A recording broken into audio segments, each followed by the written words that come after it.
सबका है, जो सबकी प्यास मिटाता है, जो प्यार और प्रेम का पानी सबको पिलाता है।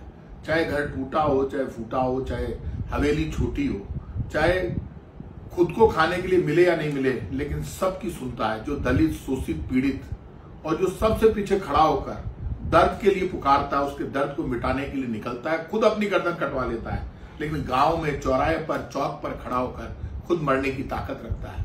वही तो ठाकुर का कुआं है। क्या गुनाह कर दिया ठाकुर के कुएं ने?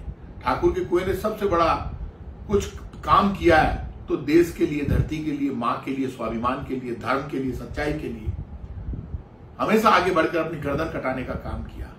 तो ऐसे में हम उसको गलत बताना चाहते हैं, जो हमेशा सबके लिए जीता है, सबके लिए मरता है, जो जाति और धर्म से ऊपर उठकर अपने गांव के लिए, अपने देश के लिए, अपनी मां बहन बेटी के सम्मान के लिए लड़ता और मरता है, वही तो ठाकुर का कुआं है।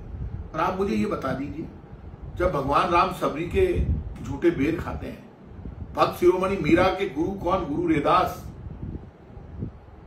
और जब महावीर स्वामी और भगवान बुद्ध निकल जाते हैं, और जब राजा हरिश्चंद्र खुद जाकर शमशान में काम करते हैं सत्य के लिए, और अपना मांस काट कर भी खिला देते हैं लोगों की भूख मिटाने के लिए, अपने बच्चों को अनाथ हो जाते हैं, तो ऐसे में इतना, चाहे कांग्रेस हो या बीजेपी, हमें एक बात समझनी पड़ेगी, ये देश जाति और धर्म के नाम पर नहीं बांटा जा सकता। ठाकुर का कुआं तो ऐसा है जहां जाट, राजपूत, ब्राह्मण, बनिया, एसटी, एससी सब मिलकर उसको अपना मानते हैं। पहला हक ठाकुर के कुएं पर किसी का है तो गांव का है, सबका है। जहां अगड़े की पिछड़े की बात नहीं होती, वही तो ठाकुर का कुआं है। तो ऐसे में रणभूमि पर जो मर जाए, मिट जाए, जो आज भी ये कहे कि मैं रहूं या नहीं रहूं, मेरा देश रहना चाहिए, वही ठाकुर का कुआं है। लेकिन मैं सबसे हाथ जोड़कर विनती करूंगा, इस राजपूताना की धरती पर जहां बलिदान और शौर्य का इतिहास लिखा गया, जहां महाराणा प्रताप ने एक ही बात कही कि सब जाति धर्म को साथ में लेकर लड़ूंगा, मरूंगा, लेकिन झुकूंगा नहीं, तो उनकी सेना का सेनापति एक मुसलमान पठान हाकिम का सूरी बना, एक भामाशाह वैश्य समाज के व्यक्ति बने, एक पुंजा भीलों के सरदार बने, एक भामाशाह वैश्य समाज के बने, 4 सेनापति बने, और देश और धर्म की लड़ाई महाराणा प्रताप ने लड़ी। तो यहां झगड़ा महाराणा प्रताप या महाराजा सूरजमल का नहीं है, यहां झगड़ा इस बात का हो गया कि हम अपनी राजनीति को चमकाने के लिए झूठी बात यदि सदन में, विधानसभा और लोकसभा में खड़े होकर बोलते हैं, तो ये देश के साथ धोखा है।